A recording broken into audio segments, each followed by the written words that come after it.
राजनांदगांव जिले के सभी आदरणीय पत्रकारजनों का इस प्रेस वार्ता में मैं स्वागत करता हूं, अभिनंदन करता हूं। मैं धीरे इसलिए बोल रहा हूं कि थोड़ा आपकी तरफ से आवाज़ कम हो जाए तो इधर बढ़ा दें। आज की पत्रकार वार्ता का पहला चरण आदरणीय पूर्व सांसद मधुसूदन यादव जी ने लिया है और पहले चरण में स्थानीय विषयों को लेकर, स्थानीय मुद्दों को लेकर उन्होंने अपनी बातचीत आपके सामने रखी है। अगले चरण में राष्ट्रीय स्तर पर भारतीय जनता पार्टी का जो घोषणा पत्र है और जिन बिंदुओं को लेकर भारतीय जनता पार्टी इस लोकसभा चुनाव में आगे बढ़ रही है, उन विषयों को लेकर मैं अपनी बात आगे रखता हूं। प्रधानमंत्री जी ने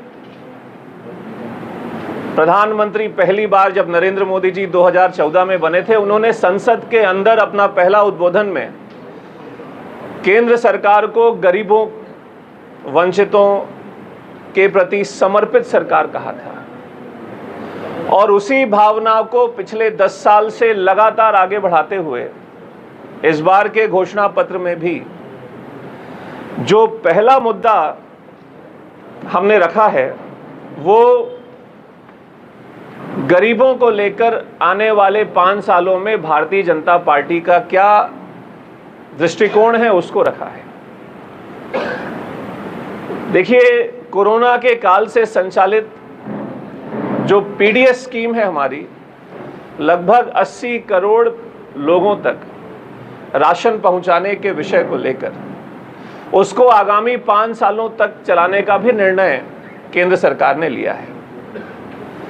इस विषय को लेकर कांग्रेस ने जरूर जनता के बीच में भ्रम फैलाने का काम किया कि अब आपको 5 किलो ही राशन मिलेगा, लेकिन मैं आज भारतीय जनता पार्टी ने पहले भी स्पष्ट किया है और प्रशासन की ओर से निर्वाचन आयोग को भी एक पत्र गया है जिसमें बहुत स्पष्ट उल्लेख है कि जैसा राशन पहले मिलता रहा है वैसा ही राशन आगे भी मिलता रहेगा।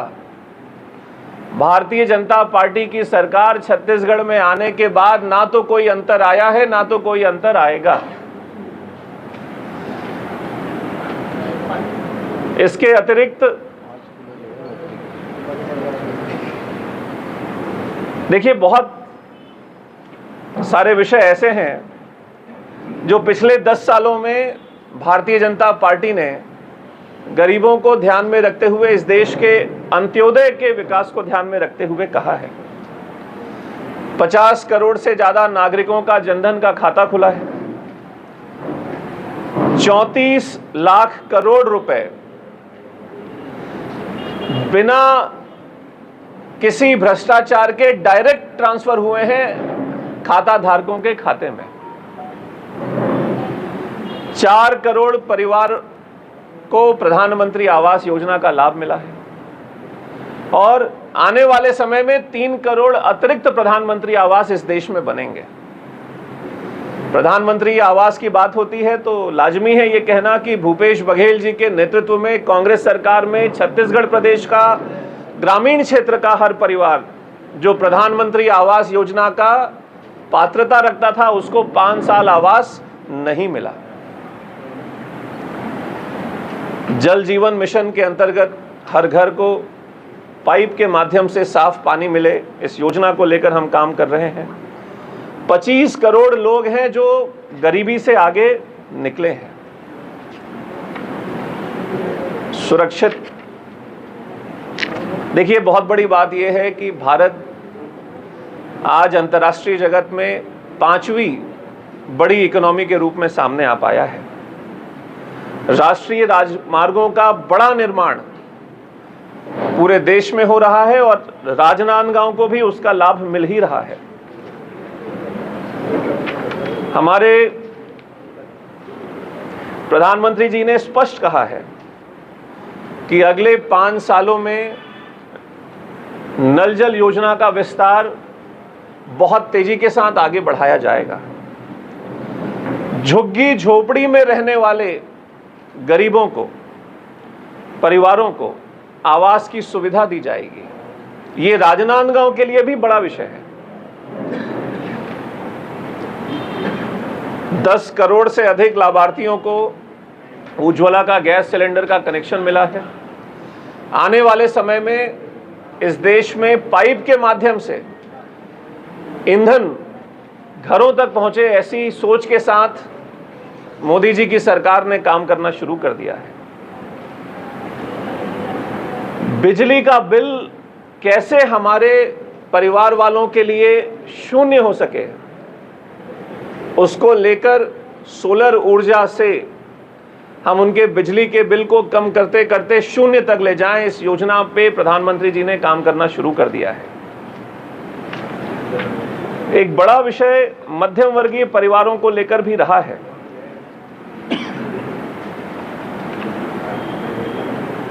देखिए, आज रियल एस्टेट के सेक्टर में बड़े बदलाव हुए हैं। रेरा आने के बाद शहर हो या बड़े बड़े टाउनशिप के प्रोजेक्ट्स हो, उसमें पारदर्शिता आई है, उसमें जवाबदेही तय हुई है। इसके अतिरिक्त एक बड़ा दूरगामी सोच के साथ प्रधानमंत्री जी ने एक शब्द कहा है कि अब गरीबों की थाली सस्ती तो होगी ही, पोषण युक्त भी होगी, पोषण के साथ साथ स्वादिष्ट भी होगी। तो हर आयाम पर सिर्फ राशन नहीं, पूरी थाली की बात हो रही है। और जिस तरीके से आयुष्मान योजना को अब आगे बढ़ाने के लिए क्रमिक कदम बढ़ रहे हैं, 70 साल से ऊपर के बुजुर्गों को उसमें शामिल किया गया है। और पिछले 5 सालों में तो मैं मानता हूं कि कांग्रेस की सरकार में अपने राज्य में आयुष्मान योजना का जिस तरीके से क्रियान्वयन जमीन पर होना था, वो नदारद है। इसके अलावा देखिए, अपने लोकसभा की अगर हम बात करें, राजनांदगांव लोकसभा तो विशेष रूप से अगर मैं कहूं तो कांग्रेस की सरकार का कोप भजन का सबसे बड़ा उदाहरण रहा है। आज हम जब गांव में जा रहे हैं और ग्रामीणों से बात करते हैं और राजनीतिक दृष्टिकोण से जब बातचीत होती है,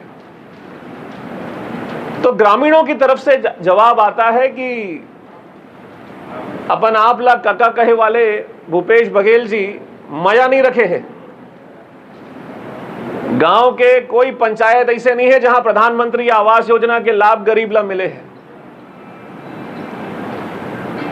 अब हंसी मजाक में तो कई लोग ये भी बोल देते हैं कि कका हो ही वो नवाज खान के या मोहम्मद अकबर के, हमर ककानो है।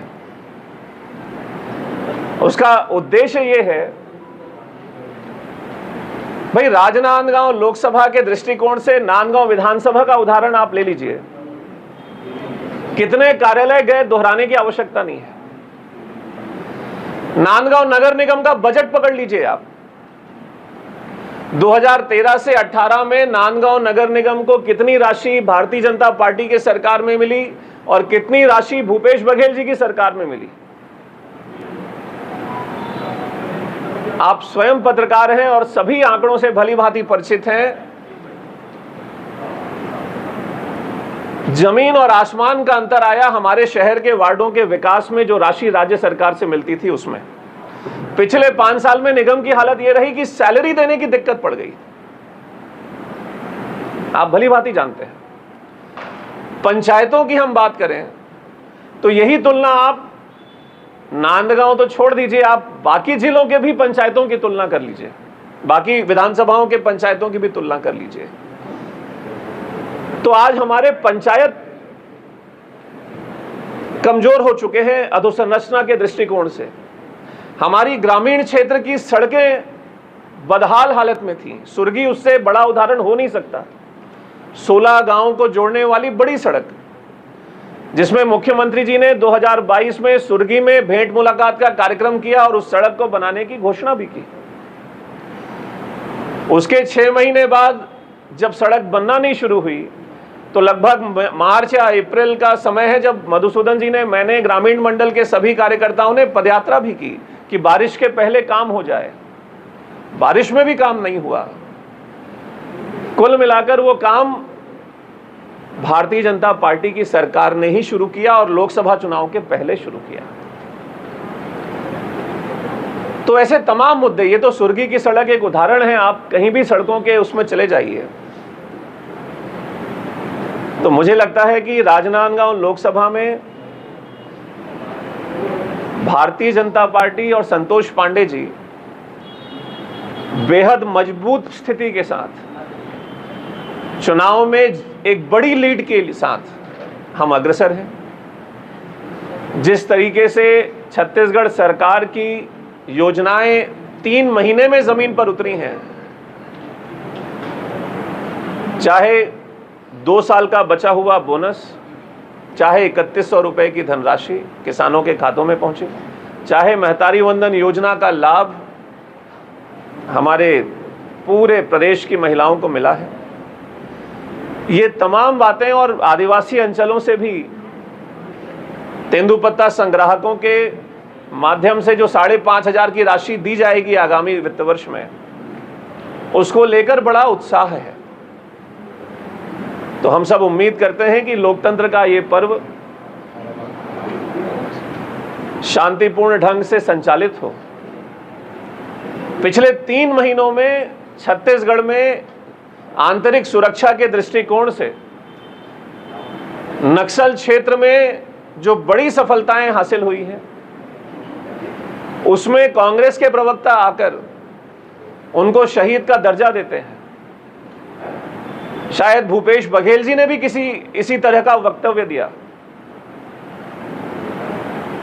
इस चुनाव में मेरा व्यक्तिगत मानना है कि आदिवासी अंचलों में भी, नक्सल प्रभावित क्षेत्रों में भी भारतीय जनता पार्टी बहुत अच्छा परफॉर्म करने वाली है। उन क्षेत्रों में भरोसा सरकार के प्रति जगा है और इस उम्मीद के साथ कि आप सबका सहयोग लोकतंत्र के इस महापर्व को बेहतर बनाने में हम सबके साथ रहे, मैं अपने वक्तव्य को यहीं विराम देता हूं। अभी करेंगे इस 5 साल के कार्यकाल में क्या बीएसपी जैसा प्लांट राजनांदगांव को मिल पाएगा? अब इससे अच्छा सवाल ये नहीं हो सकता कि जिस मुख्यमंत्री जी ने, भूपेश बघेल जी की बात करता हूं पहले तो मैं, 2018 के चुनाव में शायद श्रीमान राहुल गांधी जी ने यह कहा था नांदगांव आके कि बीएनसी मिल को पुनः प्रारंभ किया जाएगा। फिर किसी एक कार्यक्रम में भूपेश बघेल जी ने कहा था कि जूट मिल प्रारंभ की जाएगी। 5 साल की उनकी सरकार निकल चुकी है। हमने तो अपनी सरकार में उस समय पतंजलि और अन्य कई ऐसे लोगों से बातचीत करके जमीन का आवंटन करके प्रक्रिया को अंतिम चरण तक पहुंचा दिया था। तो आज तो जनता सवाल कांग्रेस से पूछ रही है और भारतीय जनता पार्टी के ऊपर ही भरोसा है कि अगर कुछ होगा तो वो भारतीय जनता पार्टी की सरकार में ही होगा। लेकर नगर निगम तक के लिए है ना, तो राष्ट्रीय मुद्दे से मैं भी छोटे तक के लिए आता हूँ। राष्ट्रीय मुद्दा ये है कि दोनों ही आपके मैनिफेस्टो जो आपने नाम दिए संकल्प पत्र, उसमें है कि आप आयुष्मान कार्ड की बात कर रहे हैं। जब सत्ता नहीं थी तो आपके जो युवा थे तो बार बार जाके प्रेस वार्ता लेते थे और धरना देते थे कि इसमें गड़बड़ी हो रही है, पैसा खा रहे हैं। अब वही हॉस्पिटल है, वही कार्यक्रम चल रहे हैं, वही धरना नहीं हो रहा है। क्या इसे दबा दिया जा रहा है कि सत्ता आते ही चुप हो जा रहे हैं? 2 प्रश्न एक साथ जुड़े। पहले वाले विषय को थोड़ा और स्पष्ट करिए, थोड़ा स्पष्ट करिए। नहीं, स्पष्ट करिए। जानना चाहते हैं, चलो पहला छोड़ देते, दूसरा ले। मुझे मालूम था, तुमको भी नहीं मालूम, शब्द बाहर से बताऊंगा। तो थोड़ा ज्ञानवर्धन भी हो जाए, कुछ सीखने को मिल जाएगा। मोदी जी एक बात बताइए मेरे को। मैं उनकी जवाब उनका देखिए, आयुष्मान योजना को लेकर भारतीय जनता पार्टी ने बड़ी गंभीरता के साथ क्रियान्वयन शुरू कर दिया है। और अभी हमारी सरकार को आए 3 महीने चंद महीने हुए हैं, आचार संहिता लगी हुई है। मुझे पूरा भरोसा है कि अगले 4.5 साल चलने वाली इस सरकार को एक ठोस बदलाव आप महसूस करेंगे बहुत जल्द, जिसकी झलक 3 महीने में दिखी है। उसकी यात्रा बहुत गहरी सोच के साथ, चाहे वो राजनांदगांव हो, चाहे छत्तीसगढ़ प्रदेश हो, आयुष्मान योजना का इंप्लीमेंटेशन हो, चाहे अपने मेडिकल कॉलेज की व्यवस्था को सुधारने की बात हो। आप सभी पत्रकार बंधु हैं और समय समय पर आपने अस्पताल के विषय को भी उठाया है, चाहे अस्पताल में डॉक्टर्स के इस्तीफे का विषय हो, चाहे अस्पताल में स्टाफ की कमी का विषय हो, चाहे अन्य विषय हो। तो हमको ये समझना बहुत जरूरी है कि आखिर क्या वजह थी कि 2018 में भाजपा की सरकार जाने के बाद 5 सालों में हमारे नांदगांव मेडिकल कॉलेज के डॉक्टर की सैलरी का रिवीजन करना भी कांग्रेस की सरकार ने जरूरी नहीं समझा। आखिर क्या वजह है कि कांग्रेस सरकार ने 18 से 23 के बीच में नांदगांव मेडिकल कॉलेज के स्टाफ की कमी को देखते हुए भी, जानते हुए भी, समझते हुए भी नजरअंदाज किया। आज कहीं ना कहीं उन्हीं उपेक्षाओं का दंश हमारा जिला, हमारा नांदगांव का मेडिकल कॉलेज का अस्पताल झेल रहा है। सरकार में रहते हुए जिस जिम्मेदारी के भाव से भूपेश बघेल जी की सरकार को नांदगांव मेडिकल कॉलेज की चिंता करनी चाहिए थी, बार बार जन आंदोलन भी हुए, बार बार चाहे वो जनप्रतिनिधियों की तरफ से हो, कार्यकर्ताओं की तरफ से हो या पत्रकारों की तरफ से हो, लगातार ध्यानाकर्षण करने के बाद भी जिला प्रशासन ने ना तो कोई ठोस पहल की उनकी सरकार के रहते और ना ही जमीन पर कोई परिणाम हमको दिख पाया। मैं ये व्यक्तिगत रूप से मानता हूं, हमारा भरोसा है कि मेडिकल कॉलेज को लेकर उन सारे विषयों में, चाहे हमारे डॉक्टर्स की सैलरी का रिवीजन हो, चाहे बचे हुए स्टाफ की वैकेंसी को जल्द से जल्द भरने का विषय हो, चाहे अपनी MRI मशीन और CT स्कैन मशीन की त्वरित उपलब्धता का विषय हो, या अन्य विषय जो हमारे आयुष्मान योजना के संचालन से हो, उस पे बहुत जल्दी बहुत सकारात्मक एक्शन की तैयारी हो चुकी है। पुनर्स्थापित किए जाएंगे। राजनांदगांव आचार संहिता के चलते, चुनाव आचार संहिता है, तो जो निर्णय सरकारी स्तर पर होने हैं वो तो सरकार ही लेगी और आचार संहिता के बाद ही लेगी।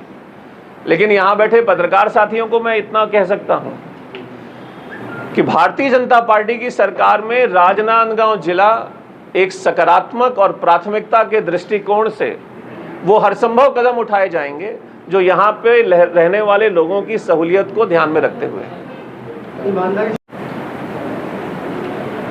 ऐसा है, देखिए, कहने के लिए तो कांग्रेस कई तरीके की बातों को प्रचारित कर सकती है। सवाल तो हमारा है कि आखिर क्या वजह है कि मुख्यमंत्री रहे हुए आदमी 5 साल कांग्रेस की सरकार में आज अगर गांव में दौरा कर रहे हैं तो ना तो किसी और को बोलने का मौका दे रहे हैं और मुश्किल से 10 से 15 मिनट वो गांव में बिता रहे हैं, ना तो अपनी योजनाओं की उपलब्धियों के बारे में ज्यादा बात कर पा रहे हैं। देखिए, ये तो बहुत स्पष्ट है कि पूरे देश में आम जनता ने ये निर्णय किया है कि भारतीय जनता पार्टी का नेतृत्व ही ऐसा नेतृत्व है जिस पे देश की जनता भरोसा कर सकती है। और रही बात व्यक्तिगत रूप से आरोप लगाने की, तो राजनीति में तो ये दोनों पार्टियां एक दूसरे पर लगाती रहती हैं। पिछले 10 साल और अभी इतने करोड़ परिवार को देने की जरूरत क्या पड़ती है? देखिए, मैं आपको ये अच्छा विषय है और हम सब ये समझते हैं, कोविड के दौरान जो 80 करोड़ लोगों को राशन देने का, मुफ्त राशन देने का एक योजना केंद्र सरकार की तरफ से शुरू हुआ है, वो अभी भी चल रहा है। क्यों जरूरी है? इसलिए जरूरी है कि भारत आज उस स्थिति में है, आर्थिक रूप से भी, जहां हम अपने आर्थिक रूप से गरीब परिवारों के लिए एक सेफ्टी नेट क्रिएट कर रहे हैं। आज अगर हम मुफ्त राशन की बात कर रहे हैं, 5 लाख रुपए में इलाज की बात कर रहे हैं, आयुष्मान योजना से गरीब परिवारों के लिए घर की बात कर रहे हैं, प्रधानमंत्री आवास से गैस सिलेंडर की बात कर रहे हैं, इसके अतिरिक्त पाइप के माध्यम से पानी और आने वाले समय में गैस। तो ये कल्पना ऐसी है, जिस अंत्योदय के विजन को लेकर भारतीय जनता पार्टी चली है, हम समाज के आर्थिक रूप से सबसे कमजोर तबकों को भी एक ऐसी परिस्थिति में लेकर आए जहां उनका जीवन स्तर बेहतर हो, उस दृष्टिकोण से। और जी, और अभी इतने करोड़ परिवार को देने की जरूरत क्या पड़ता है? देखिए, मैं आपको ये अच्छा विषय है और हम सब ये समझते हैं, कोविड के दौरान जो 80 करोड़ लोगों को राशन देने का, मुफ्त राशन देने का एक योजना केंद्र सरकार की तरफ से शुरू हुआ है, वो अभी भी चल रहा है। क्यों जरूरी है? इसलिए जरूरी है कि भारत आज उस स्थिति में है, आर्थिक रूप से भी, जहां हम अपने आर्थिक रूप से गरीब परिवारों के लिए एक सेफ्टी नेट क्रिएट कर रहे हैं। आज अगर हम मुफ्त राशन की बात कर रहे हैं, 5 लाख रुपए में इलाज की बात कर रहे हैं, आयुष्मान योजना से गरीब परिवारों के लिए घर की बात कर रहे हैं, प्रधानमंत्री आवास से गैस सिलेंडर की बात कर रहे हैं, इसके अतिरिक्त पाइप के माध्यम से पानी और आने वाले समय में गैस। तो ये कल्पना ऐसी है, जिस अंत्योदय के विजन को लेकर भारतीय जनता पार्टी चली है, हम समाज के आर्थिक रूप से सबसे कमजोर तबकों को भी एक ऐसी परिस्थिति में लेकर आए जहां उनका जीवन स्तर बेहतर हो, उस दृष्टिकोण से। और जी, इसको कब चालू किया जाएगा या क्या कारण है कि इसको संगठित और या इसको व्यवस्थित करके चलाया नहीं जा पा रहा? क्या है वजह? और गोदाम छत्तीसगढ़ में केंद्र की योजनाओं का सफल क्रियान्वयन क्यों नहीं हुआ, इसका जवाब मुझसे बेहतर भूपेश बघेल जी दे पाएंगे, क्योंकि केंद्र की योजनाओं का इम्प्लीमेंटेशन राज्य की जिम्मेदारी होती है।